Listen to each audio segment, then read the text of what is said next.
मियाँ साहब मैं बात जरा मियाँ साहब बात कर लें तो फिर चलो। शुक्रिया जी। बिस्मिल्लाहिर्रहमानिर्रहीम, बहुत शुक्रिया जी।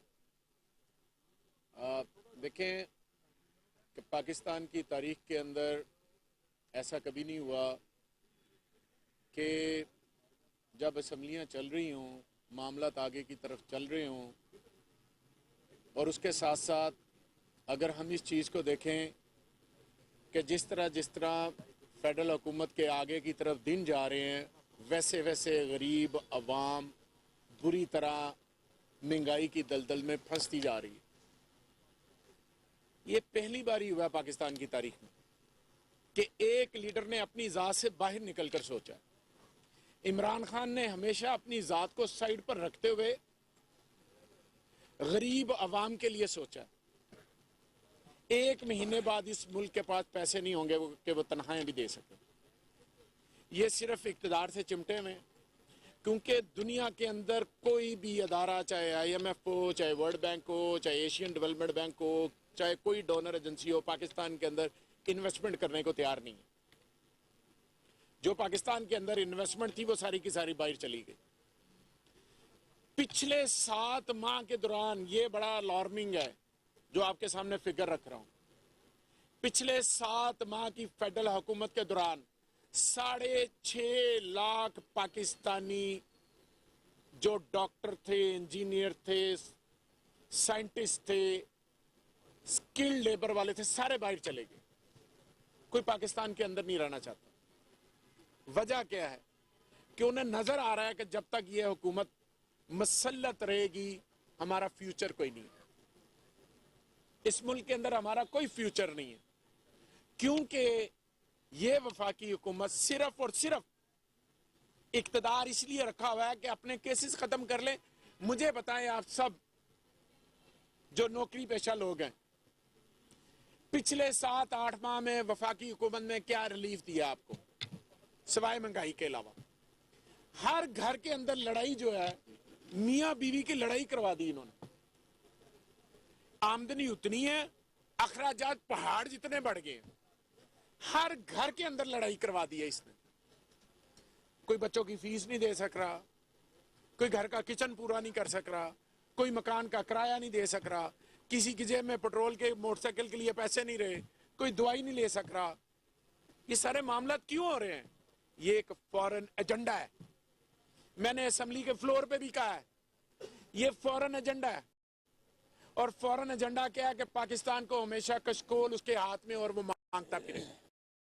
जब पाकिस्तान 6% शरह नमू से GDP की शरह से तरक्की कर रहा, तो कौन से ऐसे हालात पैदा हो गए थे कि इमरान खान को हटाना जरूरी था? आज पाकिस्तान की ग्रोथ नफी में चली गई, मनफी में चली गई, और गरीब आदमी 2 वक्त की रोटी से आजिज आ गया। अगली बात जो मैं बता के जा रहा हूं, बिजली का यूनिट 80 रुपए फी यूनिट करने जा रहे हैं। ये आज की मेरी बात लिख लें। यहां पर लोग मोमबत्तियां और दिए जलाएंगे। अब बिजली का तो कॉन्सेप्ट ही खत्म हो जाएगा। जिसका 2000 बिजली का बिल आता था, उसका 8000 रुपया बिजली का बिल आया। और हम ये चाहते हैं, जिन्होंने अपनी जात से बालातर होकर सोचा है कि इस मुल्क के अंदर पॉलिटिकल स्टेबिलिटी होनी चाहिए, और पॉलिटिकल स्टेबिलिटी तभी होगी जब इलेक्शन होंगे, और जब इलेक्शन होंगे हुकूमत आएगी, फिर इकोनॉमिक स्टेबिलिटी आएगी। तो इकोनॉमिक स्टेबिलिटी के लिए इलेक्शन का होना बहुत जरूरी है, ताकि अवाम मैंडेट दे और असम्बलियों में भेजें। इसीलिए हम असम्बली तहलील कर रहे थे। अपने इक़्तिदार की कुर्बानी हम इसलिए दे रहे हैं, दोनों असम्बलियां, KPK और पंजाब। लेकिन गवर्नर ने रात को, गवर्नर पंजाब ने शब खून मारा है, एक शहनशाह की तरह झूठे आर्डर निकालकर गलत आइन की तशरीह गलत करते हुए,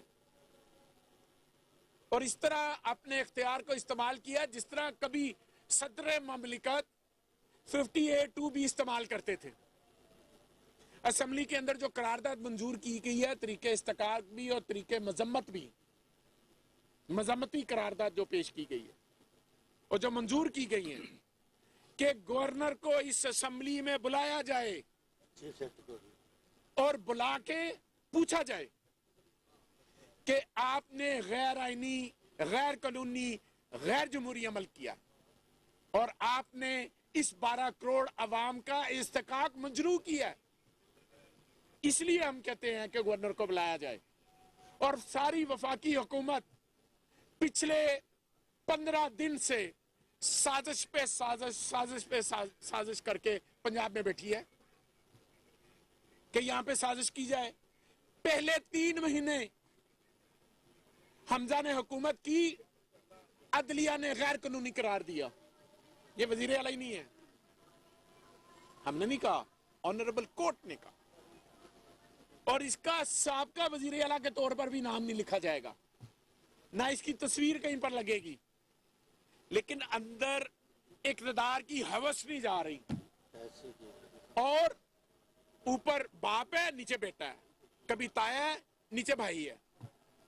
एक खानदान लिमिटेड कंपनी बना के पाकिस्तान को चलाया जाता है, खानदान लिमिटेड, कि उस खानदान के अंदर रहकर जो जमहूरी किसी का हक है वो सलब कर लिया जाए और अपनी ख्वाहिशात के मुताबिक सूबे को चलाया जाए।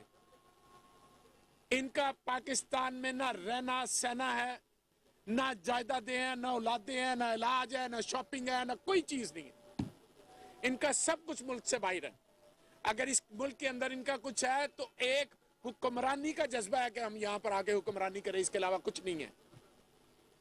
आज पाकिस्तान जिन हालात में है, ये जरदारी और नवाज फैमिली, ये सारे इनके जो हवारी, ये पाकिस्तान के अंदर अपने पैसे ले हैं ना, जो बाहर जाके कहते हैं हमारे मुल्क में इन्वेस्टमेंट करे, और कोई पाकिस्तान में इन्वेस्टमेंट करने को तैयार नहीं है। लोग पूछते हैं तुम्हारी इलादे मुल्क से बाहर कारोबार करें और हम मुल्क के अंदर करें इन्वेस्टमेंट, आगे ये कैसा हो सकता? अगर ये सिर्फ अपनी जायदादें जो इनकी बनी है पाकिस्तान के अंदर पैसे शिफ्ट कर लें तो मैं यकीन से कहता हूं पाकिस्तानी दलदल से बाहर निकल सकता है। लेकिन इनके पेट में कौम का दर्द नहीं है, औलाद के केसों का और पैसों का दर्द है कि केस किस तरह से खत्म करने हैं और उनकी दौलत किस तरह से बढ़ानी है, ये इनके पेट में दर्द है। हम गवर्नर पंजाब के जो उन्होंने गैर आईनी इकदाम किया उसकी भरपूर मजम्मत भी करें और इसके साथ साथ असेंबली में जो हमने तरीके इस्तेकाक आज पेश किया उसके हवाले से उनको असेंबली में भी बुलाएंगे। अच्छा, मैं अर्ज कर, एक सेकंड मेरी बात सुन लेना।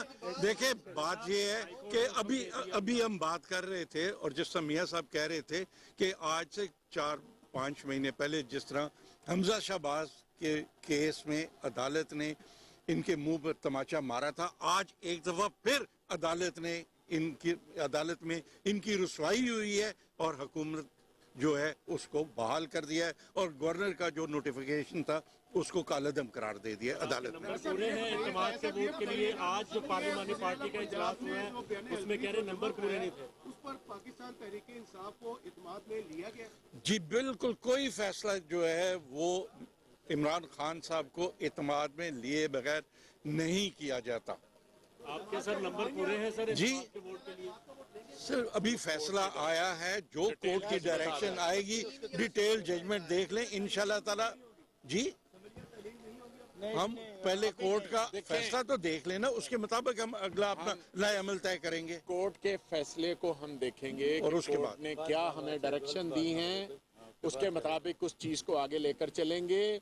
हम अपने मौक़िफ़, जो हमारी पार्टी का मौक़िफ़ पाकिस्तान तहरीक इंसाफ का है कि हम जल्द से जल्द असम्बलियाँ तहलील करके इलेक्शन की तरफ जाना चाहते हैं, जिसके लिए आज डेट रखी गई थी। अब हम ये देखेंगे कि कोर्ट ने हमें डायरेक्शन क्या दी हैं, फिर उसके बाद आइंदा का जो लिमिट